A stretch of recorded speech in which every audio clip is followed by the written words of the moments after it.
So the guys are moving the objects through space, and what would we rather they were doing? Talking, right? Use your words.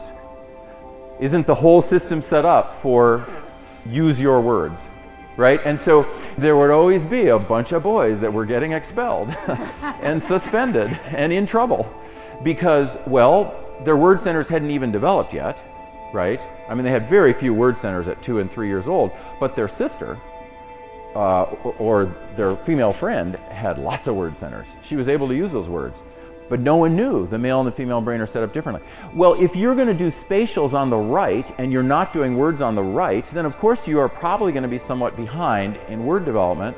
But not only that, you're not going to see the world through words as much as your sister might.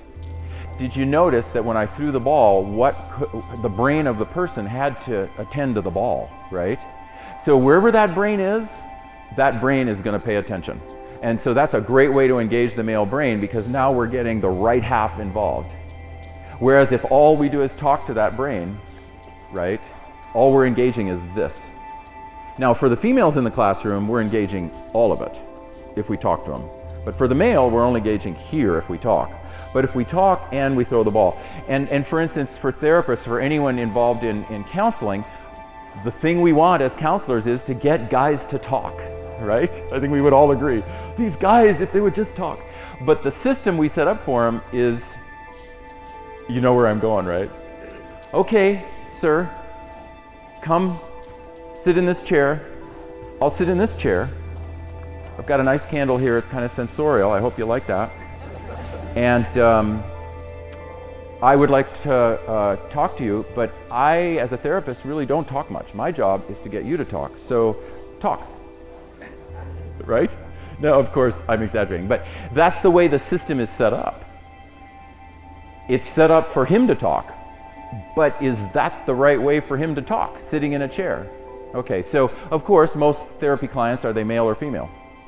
They're female, right? Most people who come to therapy are female. Males come if their wives force them to, or if they're court ordered, if they come in under criminal justice, right?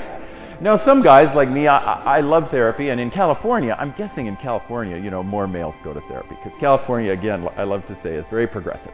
But still, you're going to see that most people who go to therapy, right? But when you change therapeutic practice, like this one, this book, How Do I Help Him? How Do I Help Him? This is written by me for therapists. It's all about counseling, school counselors, therapy, how to get them to do it. Well, I just take my clients walking for the first 10 minutes.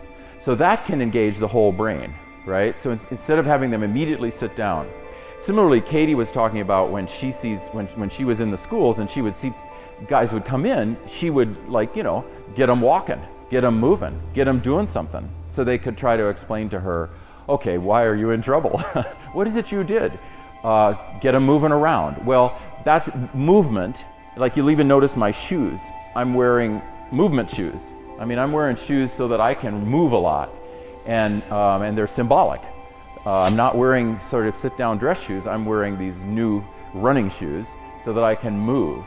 And that's just a whole wave of strategies for accommodating the male brain, none of which is bad for the female. Great for female brain to move around. However, not all, but most females will be fine coming in and sitting and talking because they'll trigger both sides of their brain and they'll talk. Whereas for males, it's urgent because some of these males can't access any of their feelings if they're just told to sit down. It cannot happen. And what they will do, because they want to be polite, is they'll make something up.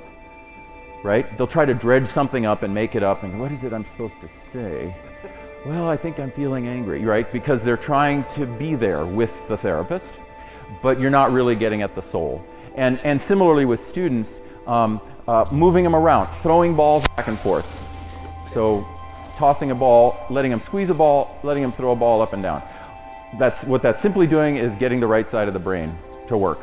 And that triggers more centers in the limbic system, which is more emotive centers, more sensorial centers, so that you're not relying just on words to trigger emotive and sensorial centers. And remember, a lot of what we want is memory. Well, the memory is happening right in the midbrain where these centers are. And if all we use is words, we're only triggering a little bit of memory. But if we use the whole brain, more. Visual graphics, similarly, the right side of the male brain is visual graphic, which is the video games. We can use that to our advantage.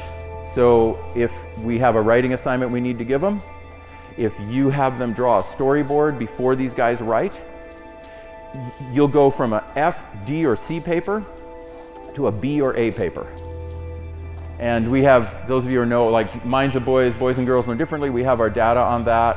This has been done in our schools for 30 years now, no, 28 years now, collecting data on how male word use goes up, if males are allowed to draw first before they write. And some males like me will not need that. You'll know some males who are really so verbal, have such well-developed gray matter areas for verbals like I do, 28 books, you know, I can just sit and look at the wall and start writing something, right? But I'm the exception. A lot of guys are gonna need to draw before they can write. And you may say, well, you know, they got a C, they did okay. But if you try the strategy, that C will go up because they will draw a storyboard, which is like a visual map of what they're going to write, and they can now look at the map. They'll look at the storyboard, which is the map, and that's just going to increase their detail.